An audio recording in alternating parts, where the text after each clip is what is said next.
Hello, my empanadas. Welcome to another episode of Dirty Willy with Fulta Burstyn, where we get to know William Shakespeare for the dirty little shit that he was.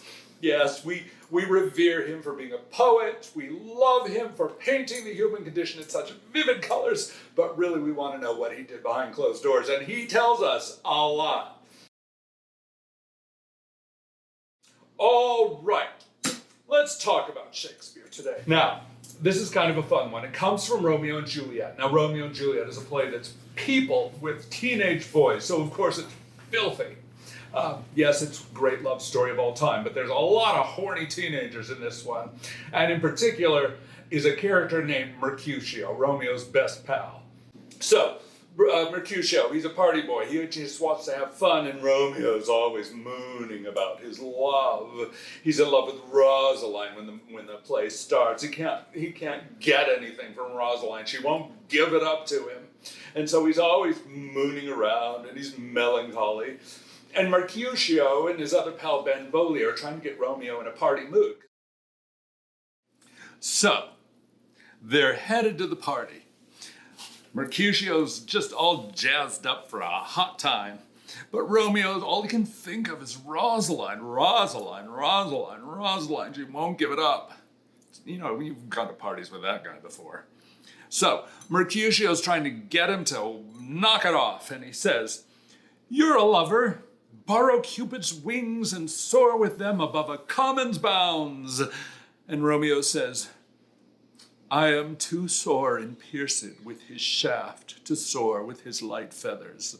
And I just love that. He's too sore and pierced with Cupid's shaft. I know what that's like. Oh, sort of brings you down the next day, doesn't it? All right. They go to the party. Romeo meets Juliet, and suddenly he's like, "Rosaline who?" Just drops her like a hot potato. And it's all about Juliet. So they go to the party, they have a good time, they're heading home, they're headed to the after party. But Romeo's too, caught up in the idea of this new girl, and he runs off into the bushes and ditches his buddies. Needless to say, they're not thrilled about that. And they try and get him to come out. They're like, "Come on, we got a party to get to. Where the hell are you?" And he still doesn't come out. So Mercutio decides he's going to get under his skin. And he starts to weave a magic spell to make Romeo suddenly appear. And he says,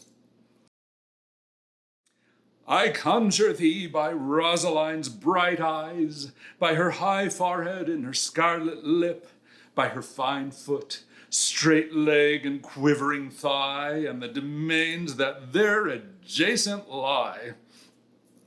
I don't know why a teenage boy wouldn't run for that, but anyway, he says, so he says this, and he says that in thy likeness thou appear to us. And nothing. Romeo's still crouched in the bushes doing God knows what. And Benvolio is kind of the straight-laced, boring one, and he says, "And if he hear thee, thou wilt anger him." And Mercutio says, "This cannot anger him. 'Twould anger him to raise a spirit in his mistress' circle of some strange nature." Now let's talk a second about this word spirit. Shakespeare loved the word spirit because it sounds like spurt, and he used it that way quite a bit. So let's read that again with this in mind. "This cannot anger him. 'Twould anger him to raise a spirit in his mistress' circle of some strange nature, letting it there stand till she had laid it and conjured it down." Need a cigarette after that. "That were some spite. My invocation is fair and honest. In his mistress' name I conjure only but to raise up him." All right, now, before they leave, they have to make fun of Romeo one more time just to piss him off.